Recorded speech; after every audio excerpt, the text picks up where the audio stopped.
अस्सलाम वालेकुम, आप देख रहे हैं बाखबर सुबह। मैं हूं फैसल अब्बासी। इस उम्मीद और यकीन के साथ कि सुबह तमाम इंसानों के लिए सलामती का पैगाम लेकर आई है। आपकी सुबह को, आपके दिन को बाखबर बनाने के लिए हम हाजिर हैं। मेरे साथ इस्लामाबाद स्टूडियोज़ में मौजूद हैं सीनियर सहाफ़ी, सीनियर तजियाकार इकराम होती साहब। होती साहब, बहुत शुक्रिया आपका, आपसे गुफ्तगू करेंगे। उनके साथ ही साथ तशरीफ़ फरमा है सीनियर कॉरेस्पॉन्डेंट 92 न्यूज़ तजियाकार सोहेल इकबाल भट्टी साहब। भट्टी साहब, आपका भी शुक्रिया। दीगर शहरों से भी हमारे नुमाइंदगान हमें ज्वाइन करेंगे, उनसे भी हम खबरें लेने की कोशिश करेंगे। सबसे पहले सबसे बड़ी खबर, मुआशी हलकों में बिलखुसूस IMF की जानिब से जो तजावीज़ दी गई हैं, पाकिस्तान अपना खसारा कैसे कम कर सकता है। होती साहब, 28,000 अरब रुपए के दरकार हैं। क्या क्या तजावीज़ सामने आई हैं और क्या सिर्फ IMF के बेल आउट पैकेज से काम चल जाएगा? इस वक्त दो ही बातें IMF और पाकिस्तान के दरमियान हुई हैं और सबसे ज़्यादा अहम वही हैं। माजी में ये इनमें से एक बात नहीं हुई कभी भी। ये मैंने 4 बेल आउट पैकेज जो है रिपोर्ट किए, उनमें से ये बात कभी नहीं हुई कि 28,000 अरब रुपए खसारा और इस खसारे को कम करने की कोई तरीक़ाकार ही मौजूद नहीं। यानी कि पाकिस्तान में अगर ये खसारा चलता रहा तो बिजली, गैस, पेट्रोलियम भी महंगी होगी, जो टैक्स है उसका रेट भी महंगा होगा और नए टैक्स भी लगाए जाएंगे। यानी ऐसी ऐसी चीज़ों पर टैक्स लगाने पड़ेंगे जो अभी तक किसी ने सोचा भी नहीं। उसकी एक लिस्ट मौजूद है, वो लिस्ट मैंने खुद देखी है, उसका मैं ये नाम लेकर लोगों को डराना भी नहीं चाहता। अब IMF ने कहा है कि आप बुनियादी काम तो ये करें ना कि जहाँ जहाँ से आप कट लगा सकते हैं वहाँ कट लगाएं, जहाँ महंगाई कर सकते हैं वहाँ महंगाई करें। यह है जी बुनियादी उसूल भट्टी साहब, कि जिस खर्चे पे आप कट लगा सकते हैं उस पर कट लगाएं और जिस जगह महंगाई कर सकते हैं महंगाई करें, खसारा कम करें। लेकिन यह वार्निंग भी दे दी कि ये जो 28,000 रुपए का खसारा है, इसको कम करना ये अभी मुमकिन नहीं है 2-3 साल। ये बढ़ेगा लेकिन इसके रफ्तार को कम करें, इसके बढ़ने की रफ्तार को कम करें। ये 35,000 भी हो सकता है अगले 2 सालों में, अगले 3 सालों में ये 40,000 अरब रुपए भी हो सकता है। उस पॉइंट पे कोई बेल आउट पैकेज भी काम नहीं करेगा और उस पॉइंट पे आपकी कोई इस्लाहात काम नहीं करेंगी। ये आखिरी मौका है, ये IMF ने बाकायदा उनको बता दिया। अच्छा, माजी में ये इनके कानों पर गिरती थी ये बातें और ये समझते नहीं थे। बेल आउट पैकेज या पैसे जो ले लेते थे उनका भी गलत इस्तेमाल करते थे और इस्लाहात भी नहीं करते थे। इस दफ़ा उन्होंने कहा है कि 1-2 एक्शन तो फौरी तौर पर लो। वो ये कि आप सब्सिडी जो दे रहे हो मुख्तलिफ अदारों को, जो कि मुर्दा अदारे हैं, उसमें आपने सैकड़ों बल्कि हज़ारों अफसरान और मुलाजमीन मुकर्रर कर रखे हैं और वो अदारे आपको मुनाफा देते नहीं और ना इम्कान है। मसलन पाकिस्तान स्टील, मसलन PIA, ये आपको मुनाफा देने के लिए आपको इसका बहुत एक क्रैश पैकेज लाना पड़ेगा। पाकिस्तान स्टील को आप जिंदा नहीं कर सकते, लिहाजा उसका कुछ करें। सब्सिडीज बिजली पर जो आप दे रहे हैं, सब्सिडीज गैस पर जो आप दे रहे हैं, वो तो फौरी तौर पर लपेटे ना, खत्म करें। क्यों? क्योंकि जो बिजली पर आप दे रहे हैं उसका आउटकम कोई नहीं आ रहा। सब्सिडी इसलिए दी जाती है कि किसी शोबे में तरक्की हो, सही तरक्की हो नहीं रही और पिछले 25 साल से सब्सिडीज का जो कल्चर है उसमें उसने किसी एक भी सेक्टर को ऊपर नहीं उठाया। मसलन आपकी एक्सपोर्ट्स जो हैं वो बढ़नी थी, उसके लिए आपने जो रिबेट का जो कानून है वो बनाया। उस रिबेट में आपने 5% से 15% और कभी कभी 35% तक आपने फायदा दिया टैक्स में, ड्यूटीज में। उसका कोई फायदा नहीं हुआ। आपने देखा कि जो हमारा जो लीड एक्सपोर्ट सेक्टर था टेक्सटाइल, नीचे आ गया, हाफ नीचे आ गया, $15 बिलियन से $7.5 बिलियन। अब जब ये आप सब्सिडीज देते हैं तो आपने टारगेट्स जो हैं वो तो अचीव ही नहीं किए। आप सब्सिडी देने के बाद सो जाते हैं, वो लोग फायदा उठाते हैं, वो उसका नाजायज फायदा उठाते हैं और उनको जो रिपोर्ट्स मिली हैं IMF को, वो इन्होंने इनके साथ शेयर की कि सब्सिडाइज सेक्टर में ये देखें, ये जो ग्रुप है इसको सब्सिडी मिली, इसने इतनी सब्सिडी ली क्योंकि ये पहले से हासिल कर ली थी IMF वालों ने। इन्होंने क्या किया कि इन्होंने और मिलें बना ली, लेकिन एक्सपोर्ट डाउन। ये जो सेक्टर है इसमें आपने ट्यूबवेल के लिए दिया, ट्यूबवेल लगे कोई नहीं, जिस तरह बलूचिस्तान में मसला है, लगे कोई नहीं और उनमें जो पैसे थे मशीनरी के वो खा लिए गए। ये देखें, ये सारा कुछ इनके साथ डिस्कस करने के बाद उन्होंने कहा कि सब्सिडीज का कल्चर खत्म और फौरी तौर पर हमें बिजली और गैस और ये जो SOEs हैं, स्टेट ओन्ड एंटिटीज, जिस तरह पाकिस्तान स्टील है, ये इनका हमें शेड्यूल दें कि ये कैसे आप कट कर रहे हैं, कितना कट कर रहे हैं, कब कट कर रहे हैं, कब फुल कट कर रहे हैं। ये इसके बगैर आपको आपका चारा कोई नहीं है। अगर आपने बिजली, गैस और पेट्रोलियम पे फौरी तौर पे बहुत ज्यादा कीमतें नहीं बढ़ानी, तो फिर ये वाला करके नहीं, ये अल्टरनेट है इसका। ये जो अल्टरनेट की डिस्कशन है, इसमें यह भी शामिल है कि अगर आप हर जगह नाकाम हो गए तो आपको सेल्स टैक्स डबल करना पड़ेगा। आपको फिर ड्यूटीज तो आप कर नहीं सकते क्योंकि वो आपका वहां से मसला है। आपको फिर इनकम टैक्स छुरी बाहर लेकर फिरना पड़ेगा और लेना पड़ेगा, टैक्स ऑन इनकम, क्योंकि आपके 12 लाख लोगों में से 7 लाख लोग ही कुछ ना कुछ टैक्स दे रहे हैं और उनमें से सिर्फ 10% लोग 90% टैक्स दे रहे हैं आपका। तो लिहाजा आपने छुरी लेकर बाहर निकलना है तो फिर टैक्सेशन के पीछे पड़ना है। बिल्कुल सही। होती साहब, आपने मुल्क की मौशियत की जो सूरत हाल है इंतहाई खौफनाक है, जो आपने अभी जिसकी पूरी मंजरकशी की। IMF के वफद ने जिस पैमाने के ऊपर जिस डेप्थ में जाकर सारा ये रिव्यू किया है, जो नई इंस्ट्रक्शंस दिए हैं या सजेशंस दिए हैं कि आप इनको मीट करें, लग ये रहा है कि बेल आउट पैकेज की तैयारी हो चुकी है, उसके बगैर हमारे पास कोई ऑप्शन नहीं है। आपकी नज़र में इस वक्त जो सूरत हाल है, जो आपने जिसका सारा बहुत ज़बरदस्त अंदाज में आपने जिसको अभी बयान किया है, क्या बेल आउट पैकेज हासिल किए बगैर और वार फुटिंग्स के ऊपर तमाम इदारों के अंदर इस्लाहात किए बगैर कोई बेहतरी का रास्ता दिखाई देता है? बेहतरी का रास्ता सिर्फ उस वक्त है जब एक तिकोन बनेगी। एशियन डेवलपमेंट बैंक, एशियाई तरक्याती बैंक, IMF और सऊदी अरब, ये तीनों मिलकर हमें कुछ देंगे। IMF के पास हम जा रहे हैं, उनकी टीम आ चुकी है, लेकिन पाकिस्तान के अवाम तैयार रहें कि मज़ीद महंगाई बढ़ने वाली है अगर IMF हमें पैसे देता है। एक और इंतहाई अहम मामला है, ये मामला उमूमन मीडिया पे इस तरह के वाक़यात रिपोर्ट भी नहीं होते हैं। जानवरों पर तशद्दुद, और पाकिस्तान के अंदर बेतहाशा तशद्दुद किया जाता है। हमारे नुमाइंदे उस्मान अली लाहौर से हमारे साथ मौजूद हैं। उस्मान, पाकिस्तान के अंदर आखिरी बार जानवरों के तहफ़्फ़ुज़ के लिए कानून साजी कब हुई थी, और ये कानून क्या कहता है जो तशद्दुद करने वाला शख्स है उसको सज़ा क्या हो सकती है? अच्छा, इसमें दो तरह की चीज़ें हैं। एक तो हमारा वाइल्ड लाइफ है और एक हमारे डोमेस्टिक एनिमल्स हैं। वाइल्ड लाइफ के हवाले से जो हमारे मुख्तलिफ सूबे हैं, उनमें जो हमारे वाइल्ड लाइफ डिपार्टमेंट हैं, उनके जो है वो कवानीन तो मौजूद हैं, लेकिन वो कितने मौसर है और उन पर कितने अमल दरामद होता है वो एक अलग इशू है। लेकिन जो डोमेस्टिक एनिमल्स हैं उनके हवाले से जो है वो बड़ी हैरानगी आपको भी सुनकर होगी कि पार्टीशन से पहले का 1890 का बना हुआ जो अंग्रेज़ का कानून है, वो 1890 का जो एक्ट है वो भी अभी तक लागू है। अब उसमें क्या है कि उसमें जो है वो मुख्तलिफ जो राइट्स की वो जानवर डोमेस्टिक एनिमल्स जो हैं वो उनकी बात करता है, लेकिन उसमें जो है वो उस वक्त 1890 में जो उन्होंने जो सज़ाएँ रखी थी वो भी अभी तक जो लागू हैं। उसमें क्या है कि उसमें अगर आप किसी पे जानवर पे तशद्दुद किया जाता है या जानवर के राइट्स जिनमें उनको भूखा रखा जाता है, प्यासा रखा जाता है या उन को कोई ऐसी चीज़ें इंजेक्ट की जाती हैं, तो उस हवाले से मैक्सिमम जो सज़ा है वो मैक्सिमम 50 रुपये जुर्माना है या मैक्सिमम आपको जो है वो 1 माह तक जो है वो सज़ा हो सकती है।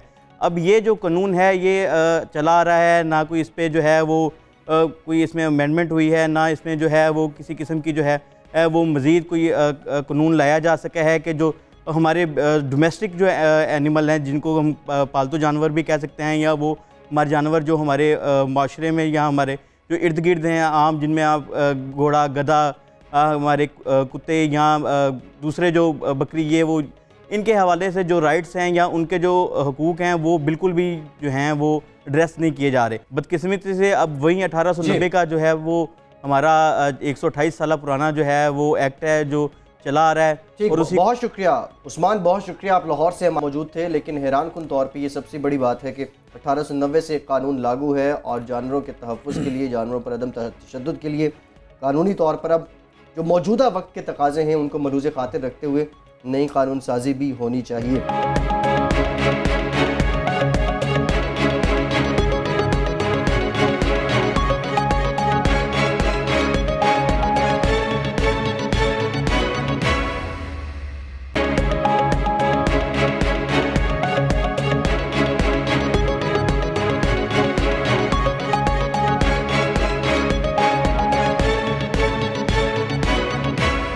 भट्टी साहब, आपकी तरफ आऊँगा। बहुत सी खबरें हमने की हैं शाहिद खाकान अब्बासी साहब को लेके, जब वो वज़ीर आज़म थे, जब वो वज़ीर पेट्रोलियम और गैस थे, लेकिन अब ये जो उन्हीं के साथी उनके दौर के सारे सिलसिले खोल रहे हैं। साबिक मेंबर हैं एनर्जी के शाहिद सत्तार साहब, सुना ये नैब में चले गए हैं, क्या अर्जी अब ये पेश कर रहे हैं? फैसल, इस स्टोरी पे बात करने से पहले होटी साहब ने जो स्टोरी की थी, बहुत परेशान कुन सूरत हाल है, उस हवाले से एक इंपॉर्टेंट बात थी जो हमने सारे अरेंजमेंट का जिक्र किया। उससे निकलने के लिए जो एक हमारे पास वाहिद हल है कि इस रात को हम ज़ायल कर सकें, हम अपने एक्सपोर्ट्स के अंदर इजाफा कैसे करना है। गुज़श्ता रोज़ गैस की कीमतों में इजाफा किया गया, भी उसकी हम सारी कहानी सुनाएंगे।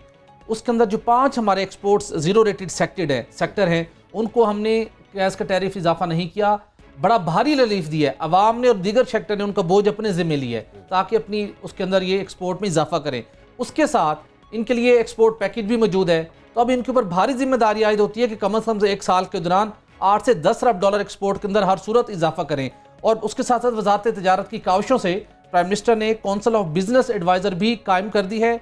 22 रुकनी है, मुल्क भर से बड़ी बड़ी कंपनीज के बड़े सक्सेसफुल एंटरप्रेन्योर्स और उनके सीईओज और उनके सरबराहान को इसमें शामिल किया गया है। 5 उनके हदाफ है, जिसके अंदर सबसे बड़ा हदफ क्या है, मुलाजमतों में इजाफे के साथ एक्सपोर्ट में इजाफा करना।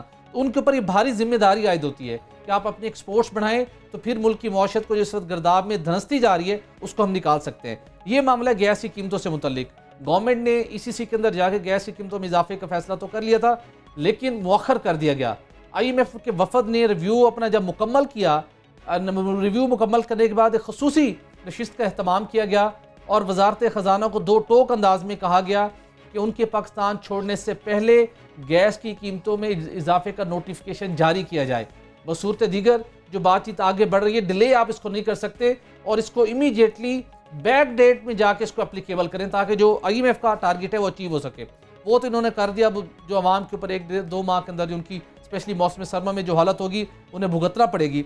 लेकिन इस मामले के साथ जब हमने ये स्टोरीज करते रहे तो मुसलसल अपने प्रोग्राम में हमने नादरीन को बताया कि गैस की कीमतों में मुल्की तारीख में पहली मरतबा 143% तक इजाफा क्यों होने जा रहा है, अवाम के ऊपर 158 अरब रुपए का बोझ क्यों पड़ रहा है।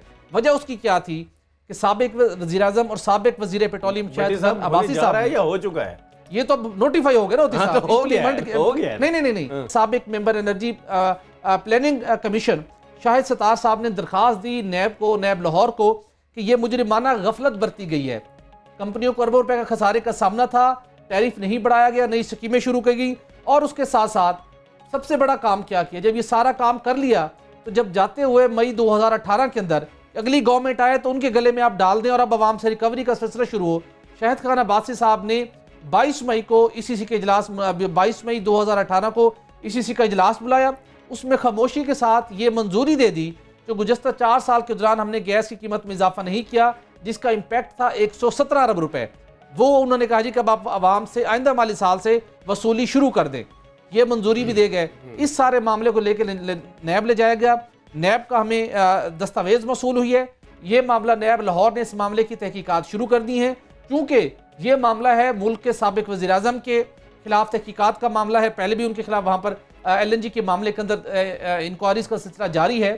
चेयरमैन नैब से मंजूरी मांगी गई है कि हमें इस मामले की मजीद तहकीकात करने की इजाज़त दी जाए, क्योंकि कौमी खजाने को, अवाम को, सरकारी कंपनीज को नाकाबिले तलाफी नुकसान पहुँचाया गया है और उसके बाद इख्तियारात का गलत इस्तेमाल करके किस तरीके के साथ दोबारा रिकवरी की इजाज़त भी दे दी गई। तो इस सारे मामले को हमें इंक्वायरी करने की मंजूरी दी जाए।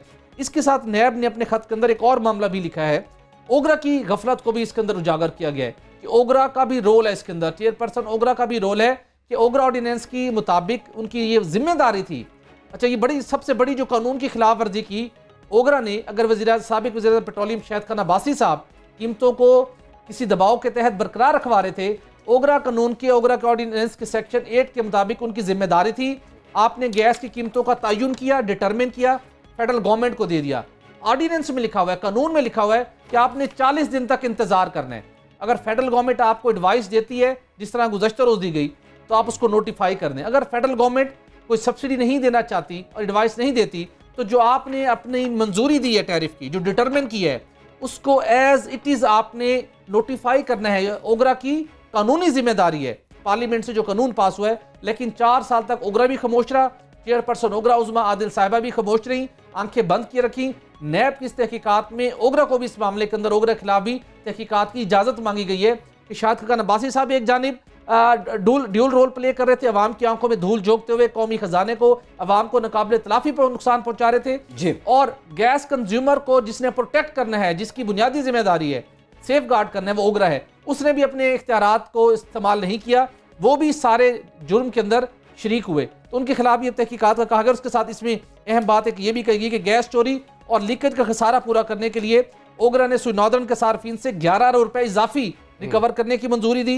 इसी तरह सुई सदर्न के सार्फिन से 10 अरब रुपए इजाफी वसूल करने की मंजूरी दी। इस मामले की भी तहकीकात की जाए। अब ये मामले की तहकीकात कर रहे हैं। जब तक तहकीकात होंगी उस वक्त मौसम सरमा के अंदर आवाम के जो गैस के बिल आएंगे, जो शायद खान अब्बासी साहब के कारनामे और ओगरा की गफलत की वजह से आवाम भुगतेंगे, वो नवंबर से मार्च तक आवाम को पता चलेगा। लेकिन देखते हैं कि नैब की इस तहकीकात का क्या अंजाम आता है सामने। एक बुनियादी बात देखें, गैस की कीमत बढ़ गई।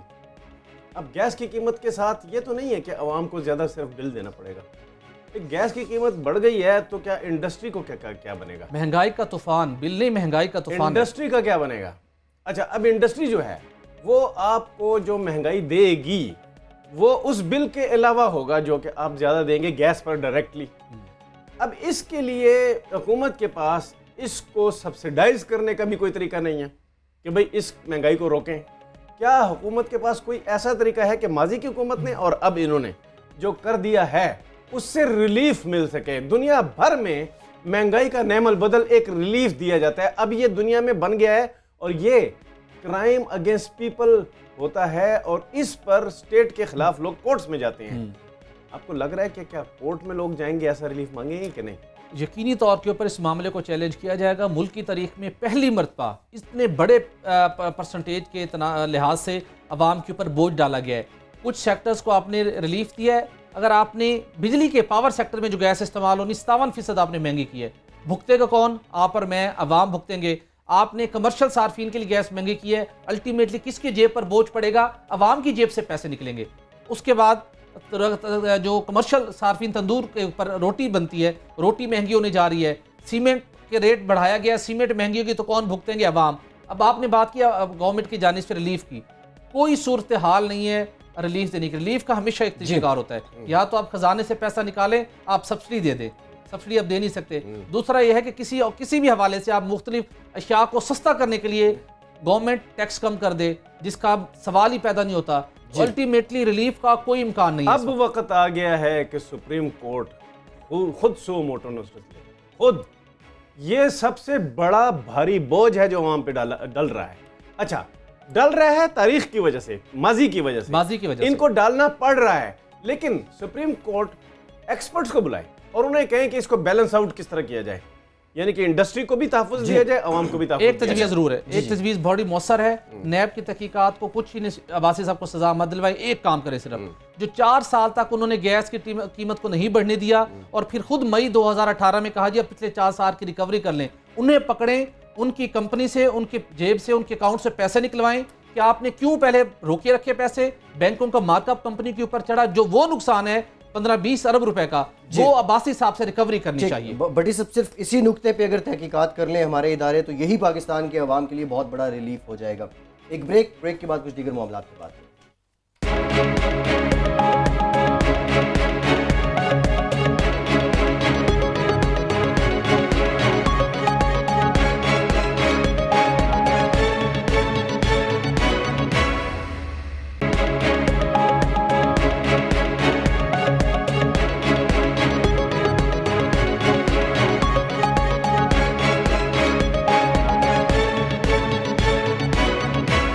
ब्रेक के बाद एक बार फिर से आपको खुशामदीद कहेंगे। कराची से हमारे नुमाइंदे फरीद आलम हमारे साथ मौजूद हैं। एक सर्द जंग जारी है वहाँ के वज़ीर वर्क्स और वज़ीर आला सिंध मुराद अली शाह के दरमियान, और कोस्टल हाईवे का ये मामला है।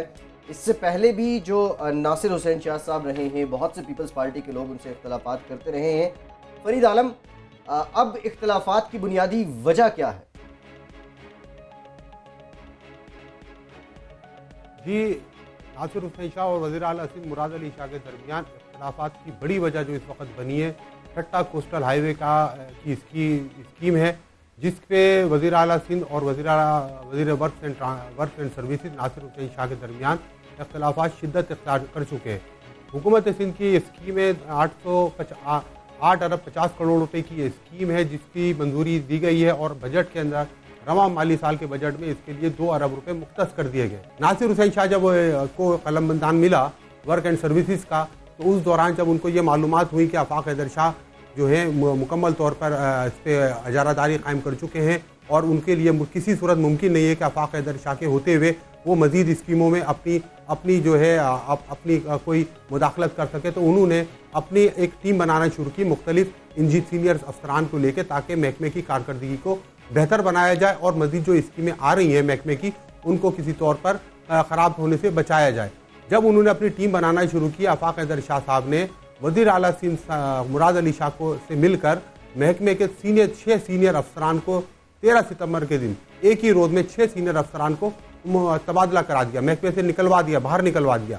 इसकी इत्तला जब नासिर हुसैन शाह साहब को मिली कि उनके वो जो टीम बना रहे थे उनमें से 6 अफसरान को उनके इल्म में रखे बगैर, उनको एतमाद में लिए बगैर वज़ीर आला सिंध से मिलकर आफाक हैदर शाह के कहने पर सेक्रेटरी ने ट्रांसफ़र कर दिया, तो उन्होंने शदीद बरहमी का इज़हार किया सेक्रेटरी से जब उन्होंने बरहमी का इज़हार किया तो उन्होंने कहा मुझे वज़ीर आला साहब ने कहा था कि इन अफसरान को हटा दो, जिस पर नासिर हुसैन शाह ने वज़ीर आला सिंध से बड़ी इस पर उन्होंने शिकायत की और मामले को पार्टी क़यादत की बिलावल साहब के पास लेके गए और तमाम सूरत हाल उनके सामने रखी।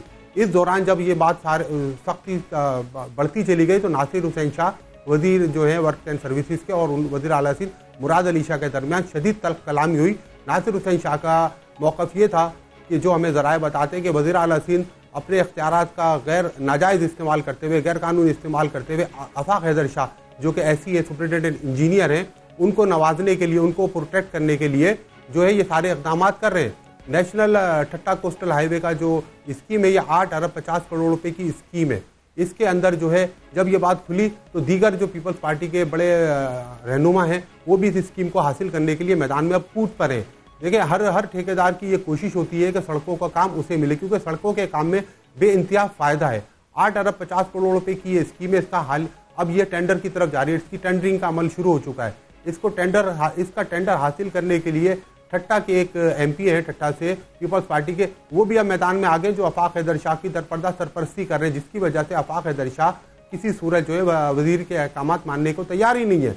इसके अलावा मिनिस्ट्रियाँ ऐसी हैं जहाँ आपने जो मामला सामने रखा है इसमें 2 अरब रुपए सिंध हुकूमत की जानिब से मख्तस किए गए हैं। आप ये बताइए कि बलूचिस्तान में भी यही हो रहा है कि अगर कोई प्रोविंशियल कंपोनेंट जाता है बजट का किसी मंसूबे में तो वो उनको पता होता है कि उन्होंने कितना ज्यादा रखा हुआ है। मसलन कीमत 1 अरब रुपया है, लगना 1 अरब रुपया है, 1 अरब रुपया ज्यादा रख लिया ताकि उसको उड़ाया जाए। झगड़ा हमेशा इस पे होता है कि वो 1 अरब रुपया किसने उड़ाना है। इस मामले में आपके पास क्या कोई इत्तला है कि ये जो है ओवर बजट की गई है ये स्कीम?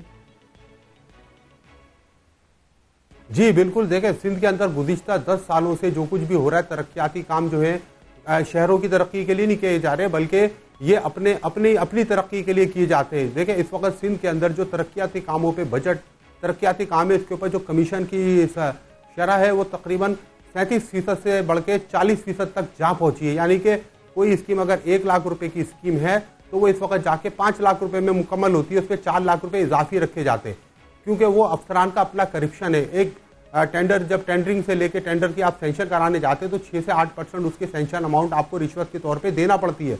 उसके बाद जब आपका वर्क आर्डर जारी होता है तो 2% वर्क आर्डर की रिश्वत आपको देना पड़ती है। जब आप ग्राउंड पे जाके उसकी काम शुरू करते हैं तो वहाँ का जो मुतलका इंजीनियरिंग का डिपार्टमेंट है उनका 17 से 18%, 20% उनका कमीशन है। लेकिन सिंध के अंदर तो अब एक नया मामला यह आ गया है कि टेंडर ही पूरा का पूरा टेंडर ही फरोख्त कर दिया जाता है।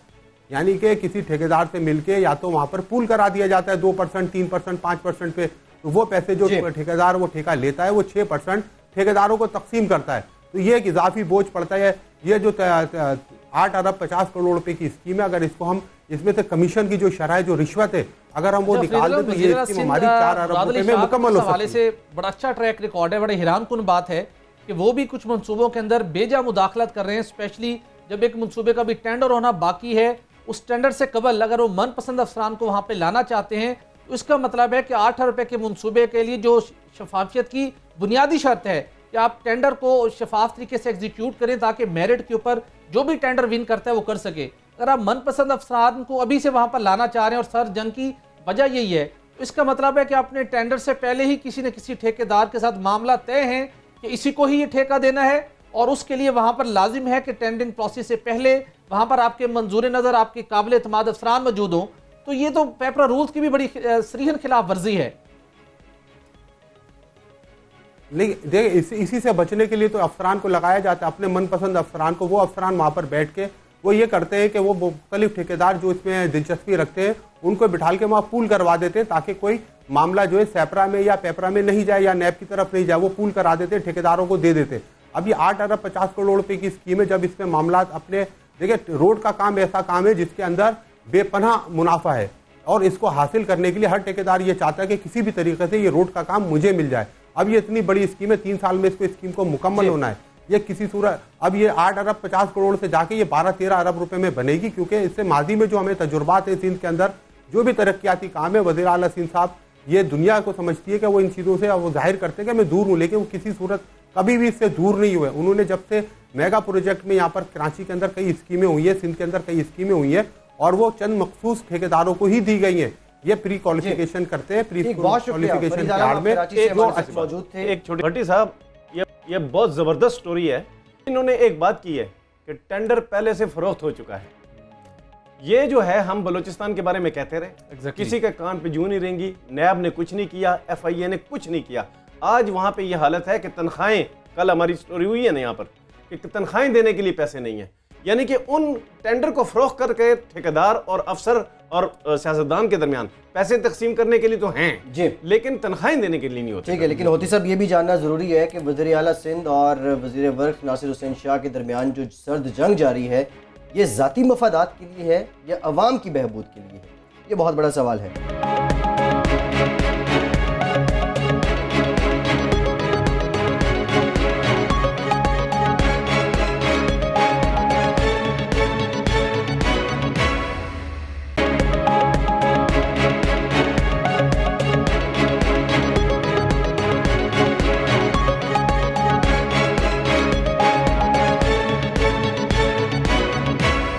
इमराना कोमल इस्लामाबाद स्टूडियोज़ में हमारे साथ मौजूद हैं, रोज़नामा 92 न्यूज़ की नुमाइंदा है। बहुत शुक्रिया इमराना आपके वक्त का। इमराना, आपकी खबर है national commission for human development गुज़श्ता 5 माह से बहुत से मंसूबे यहाँ पे फ्रीज़ हैं, मुंजमद हैं, रीज़न क्या है? 5 माह से जो कंट्रैक्ट मुलाजमीन हैं उनकी जो तनख्वाहें हैं वो मुंजमद हैं, उनको तनख्वाहें नहीं मिली। उनका PC1 इस वजह से मुंजमद है कि यहाँ हेड ऑफिस में 62 ऐसे अफसरान हैं जिनका PC1 में नाम तक नहीं है, लेकिन उनकी जो तनख्वाहें हैं वो 1.5 लाख, 2 लाख और 3 लाख हैं, और वो हाई फाई ओहदों पर विराजमान हैं, और उनके जो की ओहदे हैं वो उन पर बैठे हुए हैं, और लेकिन उनका PC1 में नाम नहीं है। PC1 से वो बिल्कुल गायब है, जिसकी वजह से महकमा तालीम और प्लानिंग एंड डेवलपमेंट कमीशन का ये मसला बन रहा है कि हम इनकी तनख्वाहें किस खाते में डालें। इस वजह से वो पिछले 5 माह से कह रहे हैं कि हम लोग PC1 मंजूर नहीं करते, जिसकी वजह से मुल्क भर के 21,000 मुलाजमीन, वो लोग जो फीडर स्कूल टीचर्स हैं, उनकी तनख्वाह 21,000 की नहीं मिली, जबकि जो 2600 मुस्तकिल मुलाजमीन हैं उनको 3 माह से तनख्वाह नहीं मिली। और आपको ये मैं बताती चलूँ कि ये जो मंसूबा है ये एक बहुत इनोवेटिव किस्म का मंसूबा है, जिसके तहत मुल्क भर के 135 अजला में 17,500 कम्युनिटी बेस्ड स्कूल बनाए गए, और जिनका मकसद ये है कि ऐसे लोग, ऐसे बच्चे जो स्कूलों से बाहर हैं, किसी भी वजह से वो चाइल्ड लेबर का शिकार हैं, वो गुर्बत की वजह से तालीम हासिल नहीं कर सकते, वो कोई भी उनकी वजह है, उनको उनके घरों की सतह पर एक बैठक स्कूल उन्होंने बना के दिए हुए हैं, ताकि जो स्ट्रीम लाइन में आ सके। और मैं ये समझती हूँ कि ये हमारे नस्ल नौ को एक बेहतर मुस्तकबिल देने के लिए बहुत अच्छा मंसूबा है, और NCSD के तहत बहुत इनोवेटिव मंसूबे चल रहे हैं दीगर भी, जिसमें आप तालीम बालिगा का मंसूबा देख सकते हैं, हेल्थ के देख सकते हैं, लेकिन अब वो तमाम मुलाजमीन जो हैं वो हम अभी तो पिछले 5 माह से देख रहे हैं ना, लेकिन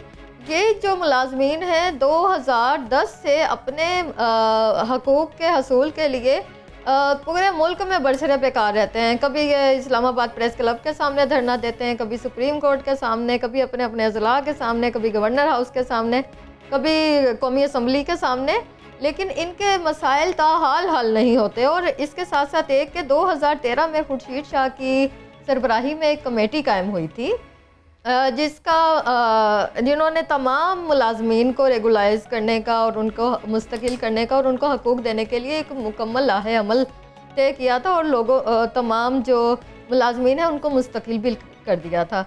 लेकिन उसकी तमाम कारकर्दगी कागज़ों की हद तक महदूद रही और उन पर कोई अमल दरामद नहीं हो सका। फिर 2015 में तमाम मुलाजमीन ने मुश्तरका तौर पर हाई कोर्ट से रजू किया 2015 में, जिस पर यह फैसला आया कि इनको फौरी तौर पर इनको मुस्तकिल तो पहले से हो चुके हैं, इनको तनख्वाहें और वाजिबात दिया जाए। और जो इनके वाजिबात हैं, एक एक मुलाजिम, ये जो हम 2600 मुस्तकिल मुलाजमीन की बात कर रहे हैं, एक एक मुलाजिम को तकरीबन 7-7, 8-8 लाख इनके वाजिबात भी अभी गवर्नमेंट के खाते में मौजूद हैं, लेकिन अभी तक अदा नहीं किए जा सके। अच्छा, मुस्तकिल मुलाजमीन की तादाद कितनी है और कॉन्ट्रैक्ट पे जो है उनकी तादाद कितनी? जी, मुस्तकिल मुलाजमीन की जो है तादाद वो 2600 है और जो स्कूल टीचर्स हैं मुल्क भर के 135 अजला के 17,500 कम्युनिटी स्कूलों के टीचर्स हैं 21,000 जिनको गुज़श्ता 5 माह से तनख्वाह नहीं मिली। कोमल, ये प्रोजेक्ट बहुत अच्छा था, मुझे खुद इसको बड़े करीब से जानने का मौका मिला। एजुकेशन फॉर ऑल इसका स्लोगन था और उसके साथ साथ तकरीबन 2.5 करोड़ ऐसे बच्चे जो स्कूल में तालीम हासिल नहीं कर पाते उनको इन्होंने स्कूल में लेके आना था। लेकिन बदउनवानी और बद इंतज़ामी की वजह से ये प्रोजेक्ट बुरी तरह से मुतासर हुआ। शुरू में जब ये शुरू हुआ 2003 के लगभग, तो अरबों रुपए के इसके लिए फंड्स भी मुख्तस हुए, प्लानिंग बहुत अच्छी, लेकिन उसके बाद ये मनसूबा मुसलसल मुख्तलिफ हुकूमतों की अदम तवज्जो की वजह से मतलूबा नताइज नहीं दे पा रहा। मुलाजमीन की तनख्वाहों का मामला 4,500 मुलाजमीन हैं, पहले भी इन्हें डी चौक में आकर एहतजाज करना पड़ा था और सुप्रीम कोर्ट ने फिर हुक्म भी दिया था। तो क्या मुतलका इदारों को अब सुप्रीम कोर्ट के उनके अहकामात उनके सामने नहीं है और इन लोगों को क्यों इस तरीके के साथ दोबारा रुसवा किया जा रहा है? देखिए, सबसे बड़ी बात यह है कि हम जब नया पाकिस्तान की बात करते हैं ना, तो सबसे चीज़ आती है करप्शन फ्री पाकिस्तान। हम नया पाकिस्तान नहीं बल्कि करप्शन फ्री पाकिस्तान चाहते हैं। आप ये देखें कि हमारे यहाँ जो बुनियादी सतह का वर्कर है वो रूल रहा है, और जबकि इस वक्त जो हमारे 62 लोग हैं वो की ओहदों पर बैठे हुए हैं, जो कोई HR मैनेजर है, कोई कोऑर्डिनेटर है, कोई यानी कि इस किस्म के की ओहदों पर बैठे हुए हैं कि जिनके नाम अगर हम लें तो नाम बड़ा है। अगर उनका काम देखें, उनके ये देखें कि वो जिस वक्त उनको मुस्तकिल करने का मौका आया तो उन्होंने कहा जी हम मुस्तकिल नहीं होते, क्योंकि मुस्तकिल होकर उनके वो वाली जो लाखों की माहाना वो थी ना तनख्वाह, वो उनकी ख़त्म हो जानी थी। उनको वो फ़ायदा नज़र नहीं आया, ना अब उनके पास कोई कॉन्ट्रैक्ट है। लेकिन इन सब की जो किस्मत है, 21,000 टीचर्स की किस्मत और 2600 मुलाजमीन की किस्मत जो है ना, वो उनके हाथों में है कि वो उनकी तरफ देख रहे हैं कि अब हमारा क्या बनेगा। ठीक, बहुत शुक्रिया इमराना, आप हमारे साथ मौजूद थे इस्लामाबाद से ही, और आपने कहा कि रुल रहे हैं लोग, कहीं तो मुलाजमीन रुल रहे हैं और कहीं हम देख रहे हैं कि अफसरान भी रुल रहे हैं। बड़ी सब शॉर्टली ये कौम ही रुल रही है। लेकिन ये जो तनाज़ा चल रहा है प्रोविंशियल जो ब्यूरोक्रेट्स हैं और फिर उसके साथ साथ जो विफाक के हैं, वज़ीर-ए-आज़म इमरान खान को ख़त लिख दिया गया है। लेकिन मैं चाहूँगा ये बता दें कि क्या सिर्फ बुनियादी मसला इस बात पे है कि ग्रेड 22 सिर्फ DMG के लोगों तक जो विफाक के मातहत है उन तक महदूद हो गया, प्रोविंशियल अफसरान इसमें नहीं जा सकते? फैसल, एग्जैक्टली यही हकीकत है। और उससे पहले भी हमने अपने प्रोग्राम में स्टोरी टेकअप की थी कि पंजाब प्रोविंशियल मैनेजमेंट सर्विस के जो पंजाब के ऑफिसर्स हैं उन्होंने वज़ीर पंजाब को एक ख़त लिखा जिसके अंदर उन्होंने अपने साथ होने वाली साल हर साल से नाइंसाफ़ियों का जिक्र किया था। और वज़ीर पंजाब उस्मान बुज़दार साहब से उन्होंने दरख्वास्त की थी कि अब 1993 से ये बहुत बड़ी ख़राबी पैदा हुई, जो उस वक्त का एक फार्मूला तय किया गया, खिलाफ आइन है, उसके ऊपर नज़रसानी की जाए। और इस ऐसे मौके के ऊपर उन्होंने ये अपने मुतालबात सामने लेके आए हैं जब वफाकी हुकूमत मुल्क भर के अंदर ब्यूरोक्रेसी के सिस्टम के अंदर बहुत बड़े पैमाने के ऊपर इस्लाहात लेके आ रही है। और उस इस्लाहात के लिए जो टास्क फोर्स कायम की गई थी उसके सरबराह भी इस वक्त DMG ग्रुप से ही उनका ताल्लुक है, यानी कि जो मौजूदा जिसे अब हम नाम देते हैं पाकिस्तान एडमिनिस्ट्रेटिव सर्विस, शहजाद अरबाब साहब। तो अब वो कमेटी अपना काम कर रही है। पहले पंजाब की लेवल के ऊपर ये आवाज़ उठी, उसके बाद बलूचिस्तान के ऑफिसर्स ने वज़ीर बलूचिस्तान को ये मामला लिखा कि आप इस मामले के ऊपर हमारे जो हक तलफी हो रही है साल से इसका अजाला करें। लेकिन वहाँ पर शायद उनकी सुनवाई नहीं हो सकी। अब all Pakistan PMS PCS PSS officer association के कन्वीनर नवीद शहजाद मिर्ज़ा ने ख़त लिखा है वज़ीर आज़म इमरान खान साहब को। उन्होंने मतलब चारों सूबों के अंदर जो इनकी सिविल सर्वेंट हैं, उन्होंने उनकी तंजीम के प्लेटफॉर्म से ये ख़त लिखा गया वज़ीर आज़म को, जिसके अंदर उनको कहा गया है पूरी जो सिचुएशन है वो बताई गई है। प्राइम मिनिस्टर को बताया गया कि ग्रेड 22 का ओहदा, वो पंजाब की बात करें, खैबर पख्तूनख्वा, बलूचिस्तान या हम सिंध की बात करें, वो आपने मुख्तस कर दी है कि वहाँ पर सिर्फ और सिर्फ DMG ग्रुप का ही ऑफिसर अपॉइंट हो सकता है। ऑफ कोर्स ये एक नाइंसाफ़ी है और ऐसे दीगर ग्रुप के साथ ताल्लुक़ रखने वाले, स्पेशली प्रोविंशियल जो मैनेजमेंट सर्विस, प्रोविंशियल सर्विस के साथ ताल्लुक़ रखने वाले अफसरान हैं, उनकी कारकर्दगी, उनकी एफिशिएंसी के ऊपर बहुत बड़ा क्वेश्चन है कि वो ग्रास रूट लेवल के ऊपर आवाम को जिन मसाइल का सामना है, जिन सूबाई इदारों के अंदर जिन मसाइल का सामना है, अगर ग्रेड 17 से एक प्रोविंशियल सर्विस का ऑफिसर ग्रेड 21 तक पहुँचते हैं, बहुत मुश्किल से पहुँचते हैं, अगर उसका दरमियान में जो आपने रुकावटें खड़ी की हुई हैं वो हटा दें तो उनकी तरक्की का अमल भी उसी तरीके के साथ आगे बढ़ना चाहिए जिस तरीके के साथ PES या DMG ग्रुप के अफसरान को तरक्कियाँ मिलती रही हैं या मिल रही हैं। प्रोविंशियल सिविल सर्विस का ऑफिसर को ग्रेड 17 से 18 में जाने के लिए 10 से 18 साल लग जाते हैं, जबकि DMG ग्रुप का ऑफिसर इसी अरसे के दौरान ग्रेड 17 से वो 19-20 तक पहुंच जाता है। इन्होंने इस मामले की जानिब तवज्जो मबजूल कराई है कि इस डिस्क्रिमिनेशन को ख़त्म करना चाहिए। इसके साथ उन्होंने कहा है कि जो मौजूदा 1993 का IPCC का फार्मूला है, ये सिविल प्रोविंशियल सिविल सर्विस के अफरान को मुख्तलिफ ग्रेड के ऊपर तैनात करने का, वो पाकिस्तान के आइन की शिक 240B, 97 और 142 की खिलाफ वर्जी है। इसको रिव्यू करना चाहिए। इसके अंदर उन्होंने बताया कि इस गैर आइनी फार्मूले की वजह से 700 ऐसे DMG ग्रुप से ताल्लुक़ रखने वाले अफसरान हैं जिनके लिए न सिर्फ वफाकी हुकूमत के लेवल के ऊपर बल्कि दीगर चारों सूबों के अंदर भी 5000 पोस्टें मुख्तस की गई हैं, जहाँ पर सिर्फ और सिर्फ ग्रेड 22 के ऑफिसर को अपॉइंट किया जाता है। पंजाब की बात करते हैं, टॉप के जो ग्रेड 21 और 22 के ऊपर तकरीबन 100 के लगभग अफसरान ऐसे हैं जो पोस्ट हैं जहाँ पर DMG ग्रुप के मौजूद हैं या फिर वफाक के दीगर ग्रुप्स के अफसरान को खिलाफ ज़ाब्ता वहाँ पर मुख्तलिफ ओहदों के ऊपर तैनात किया गया है, जिसकी पहले निशानदेही की गई। उन्होंने इस तमाम चीज़ों को रिव्यू करने की बात की। उसके साथ उन्होंने कहा है कि सिविल सर्विस रिफॉर्म के लिए जो कमेटी कायम की गई है, उस कमेटी के अंदर 4000 अफसरान जो चारों सूबों में सूबाई सिविल सर्विस के अफसरान हैं, उनकी तादाद 4000 है। उनकी तंजीम बनी हुई है आल पाकिस्तान PMS, उसके साथ PCS PSS ऑफिसर्स एसोसिएशन।